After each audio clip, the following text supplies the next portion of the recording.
On va passer la parole maintenant à Mariannick. Mariannick, on a hâte de t'écouter sur toutes les belles choses que tu fais pour les enfants au Yule. Alors bonjour à tous, je m'appelle donc Mariannick Gué, je suis directrice d'un multi-accueil municipal sur la commune de Yule. Je travaille avec une équipe pluridisciplinaire. Alors je ne parlerai pas en mon nom parce que la structure ne fonctionnerait pas avec l'équipe. Si j'étais seule, de la même manière, elle ne fonctionnerait pas sans une directrice. Donc je vais beaucoup employer le nous plutôt que le je à l'instant. Alors, nous avons organisé depuis, on va dire, 6-7 ans, on a organisé notre structure de manière différente parce qu'on s'apercevait qu'on ne correspondait plus à un accueil suffisamment bienveillant auprès de l'enfant et des familles, d'ailleurs, parce qu'on n'accueille jamais que l'enfant, mais aussi sa famille. Donc, on est arrivé à réfléchir sur d'autres pédagogies, et entre autres la pédagogie Montessori, la pédagogie Reggio Emilia, et on a mis aussi en place aussi un espace Snozelen. Nous avons beaucoup travaillé sur l'aménagement, on y travaille encore tous les jours. Ce qui est vrai en septembre n'est plus vrai en janvier, et ce qui est vrai en septembre n'est plus vrai le septembre d'après. Donc effectivement, on déménage beaucoup, on réaménage beaucoup, on réfléchit beaucoup. Néanmoins, ces pédagogies différentes ont toutes le même fil conducteur, qui est bien sûr la bienveillance auprès de l'enfant, considérer l'enfant comme créatif et intelligent, développer ses compétences et travailler la confiance en soi, l'estime de soi et l'autonomie. On pourrait repenser beaucoup l'aménagement, on pourrait avoir tout le matériel nécessaire et magnifique et des locaux sublimes. Sans la posture de l'adulte, on n'aurait rien. Ça ne durerait pas, ça serait vraiment très éphémère. Donc ça, je dirais que c'est le plus difficile dans toutes ces pédagogies, ou pas, hein, parce qu'on n'est pas obligé d'avoir une pédagogie. On peut être bienveillant et offrir de belles choses à des enfants sans donner un nom à un accueil. Mais en tout cas, la posture de l'adulte, pour moi et pour mon équipe, me semble plus que nécessaire et indispensable. Donc on travaille énormément en réunion d'équipe. On a la chance de travailler une fois par mois avec une psychologue où on retravaille tout ça aussi. Comme je vous le disais, on ne peut pas accueillir un enfant sans sa famille, donc bien sûr on est là pour soutenir les parents. Alors ça peut se faire comme on connaît tous, hein, à l'accueil au départ, mais pas que, ça peut être en faisant des événements à un instant T. Et puis beaucoup d'échanges avec les familles, surtout lorsqu'il y a une difficulté de développement. Et là, par contre, on orientera les familles et l'enfant vers d'autres professionnels, parce qu'on connaît aussi nos limites. On est là dans un milieu sain, dans un accueil sain, et je n'ai pas dit que j'étais éducatrice de jeunes enfants, pas bien, voilà. Donc à un moment donné, on n'est qu'éducatrice de jeunes enfants, donc on ne peut pas tout savoir, tout faire et orienter les familles correctement. C'est beaucoup mieux vers d'autres professionnels. Voilà, je crois que j'ai fait l'essentiel. Merci beaucoup Mariannick. On va passer la parole à Morgane pour parler d'un sujet qui est capital. On ne peut pas parler des 1000 premiers jours sans parler d'alimentation. On dit souvent que l'alimentation, c'est notre premier médicament, autant pour la femme enceinte que pour le bébé. Donc Morgane, on a hâte que tu nous partages ton expérience. Merci Pascaline. Bonjour, donc je suis Morgane Bonello, je suis ravie de participer à cette table ronde. Du coup, donc, je suis diététicienne nutritionniste spécialisée en nutrition pédiatrique.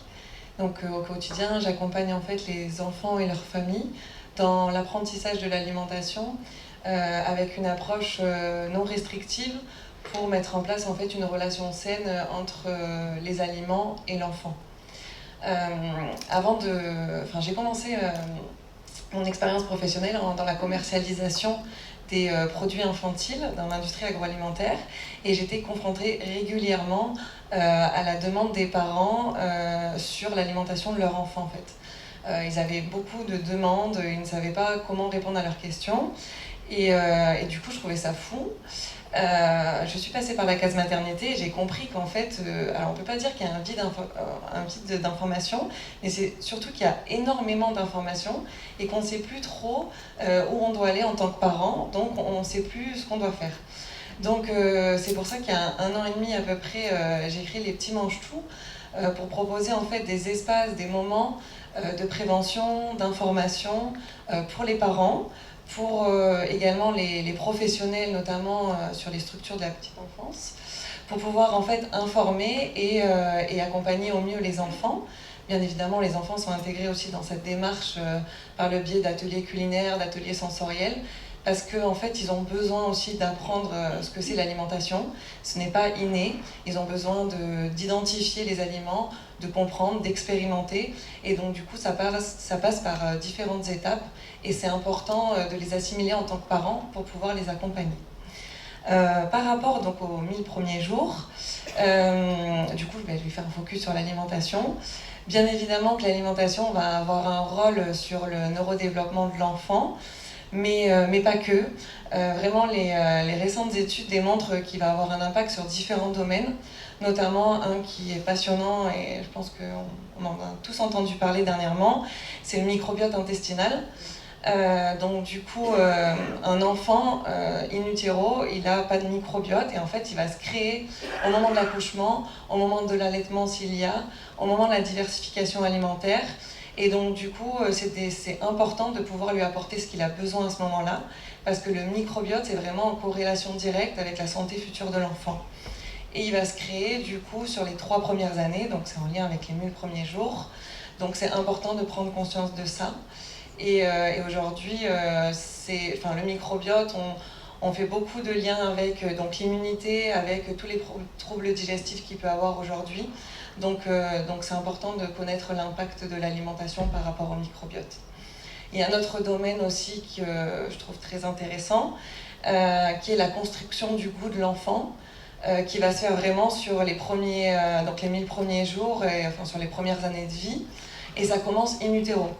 Ça commence dès le 7e mois de grossesse, donc du coup l'enfant va être sensibilisé aux saveurs que va manger sa maman à travers le liquide amniotique.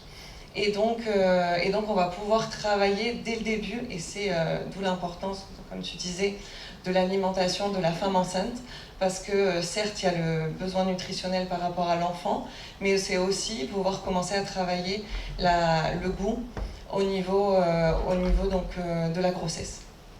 Donc tous ces aspects sont très importants au niveau de l'alimentation. Je pense que je pourrais en parler vraiment des heures, mais je vais quand même écourter. Je finirai juste sur le fait que les besoins nutritionnels sont intéressants, donc même à la préconception, parce qu'on parle de la grossesse, on parle de l'allaitement, on parle de la diversification, mais une alimentation équilibrée, une absence de carence chez la mère et même chez le père est importante quand on a un projet de grossesse. Donc c'est aussi à prendre conscience. Et donc je voulais finir sur le fait que les besoins nutritionnels sont importants, mais aussi la qualité des aliments. Parce que ce qu'on va ingérer, donc en tant que maman ou même les enfants vont ingérer certains aliments, on va devoir limiter en fait l'impact des perturbateurs endocriniens, et donc la qualité de l'alimentation va être aussi primordiale par rapport aux besoins nutritionnels. Hélène, c'est à toi. Merci. Alors déjà, bonjour à tous. Un grand merci à Taoumé, parce que ce témoignage il est important pour moi, puisque je vais vous dire rapidement mon parcours. Je suis avant tout maman de 4 enfants. Donc évidemment, les 1000 premiers jours me parlent énormément par rapport aux grossesses, par rapport à l'accouchement, tout ce qui se joue avec le bébé. Après, je suis éducatrice de jeunes enfants, moi-même. Et c'est vraiment une profession qui m'anime depuis très très longtemps, parce que je crois qu'on comprend beaucoup de choses dans cette formation, et on a à cœur de pouvoir accueillir les parents avec bienveillance, avec attention, avec un regard non jugeant, mais un regard ouvert à leurs attentes, à leurs besoins. Puisque pour avoir eu 4 enfants à la maternité, le 4e, la sage-femme me dit, enfin la personne qui m'accueille me dit, oh ben de toute façon vous savez, vous êtes directrice de crèche, puisque j'ai été aussi directrice de crèche, vous savez, j'ai dit non, là c'est mon 4e enfant, c'est une nouvelle maternité, et j'ai besoin d'échanger avec vous, j'ai besoin de parler, parce que c'est une autre maternité. Voilà, donc maman, éducatrice de jeunes enfants, mais aussi j'ai ouvert des structures, et la première structure que j'ai ouverte, c'est une crèche parentale. Une crèche parentale où j'ai fait des groupes de parole avec les parents. C'est-à-dire, pour moi, je n'étais pas éducatrice de jeunes enfants, mais j'étais aussi maman. Donc on échangeait surtout sur l'alimentation, sur...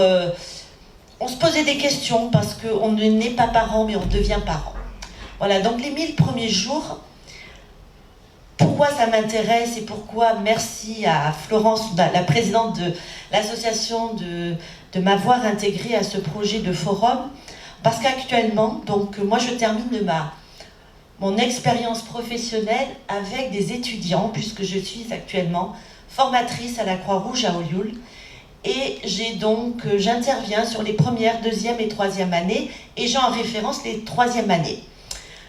Et mon rôle de transmission, comme le disait justement Pascaline, c'est surtout de dire, voilà, je vais avoir une responsabilité qui est importante, je vais être professionnelle, et je vais avoir autour de moi de jeunes enfants, de très jeunes enfants, parce qu'il faut savoir que dans certaines structures, ils arrivent à 2 mois et demi, qu'un jeune enfant peut passer 55 heures par semaine dans une structure. Parce que les parents qui arrivent, qui sont pendant la période de séparation, que nous avons appelé période d'adaptation, que nous appelons maintenant période de familiarisation, eh ben, il faut être parent pour se rendre compte que laisser son enfant à une personne étrangère, c'est compliqué. Donc, les professionnels que vont devenir les éducateurs de jeunes enfants, les futurs éducateurs de jeunes enfants, mon objectif, c'est de dire observez, observez. Mettez-vous en retrait, regardez-vous faire pour accueillir ces parents et ces jeunes enfants avec tout le potentiel, toutes les ressources qu'ils ont. Nous ne sommes pas là pour dire faites comme ça, faites comme ceci. Non, nous sommes là pour accompagner, pour accueillir avec bienveillance, pour trouver les mots justes, pour ne pas être dans le jugement. Et Boris Cyrulnik, qui sera là cet après-midi, parle beaucoup de la niche sensorielle. Pour moi, c'est le plus important. Donc j'ai travaillé aussi, j'ai fait une formation de coach où j'ai beaucoup travaillé sur les émotions. Ce qui me paraît important quand on accueille le jeune enfant, c'est de dire il est plein d'émotions. Sauf que dans une structure d'accueil petite enfance, il y a une quantité qu'on ne peut pas, d'émotions qui circulent. Les émotions des professionnels, les émotions des parents, les émotions des jeunes enfants. Donc, c'est pour pouvoir accueillir sereinement et faire en sorte que cette niche sensorielle puisse exister, il faut aussi soi-même travailler sur soi. Donc, ma transmission auprès des étudiants, et puis je vois dans la salle que j'ai d'autres professionnels que j'ai formés qui sont eux dans le secteur de la protection de l'enfance, c'est qu'est-ce que je peux apporter plutôt que de dire je vais faire. D'abord je regarde, j'observe et après je me dis je travaille. Il y a 2 termes pour moi qui sont importants autour, et tu l'as dit Nathalie tout à l'heure, c'est l'aménagement qui est important, la temporalité. Prenons le temps de nous regarder, prenons le temps de nous observer, prenons le temps d'écouter et de sentir les choses. Nous avons tous cette capacité que nous n'exploitons pas, cette capacité à sentir les choses. C'est que tout à l'heure, vous avez vu une carte. Donc moi, j'émets le souhait que prochainement, il y ait une maison des 1000 premiers jours. Je pense qu'on l'a tous vu, qui manquait. Voilà. Il y avait un gros trou dans le sud-est de la France. Dans le Var, pourquoi pas. Ouais. Et je sais qu'ici, dans la salle, il y a des porteurs de projets, il y a des éducateurs de jeunes enfants, mais pas que, il y a d'autres professionnels. Et je pense que ça serait faire honneur à Boris Cyrulnik, Oui. à toi Nathalie qui a Oui. été porteur de ça, de porter un projet d'une maison des 1000 premiers jours. Voilà. Et les projets existent, je pense qu'ils vont sortir prochainement. Donc merci à toutes les quatre. On va passer au temps de questions. Merci.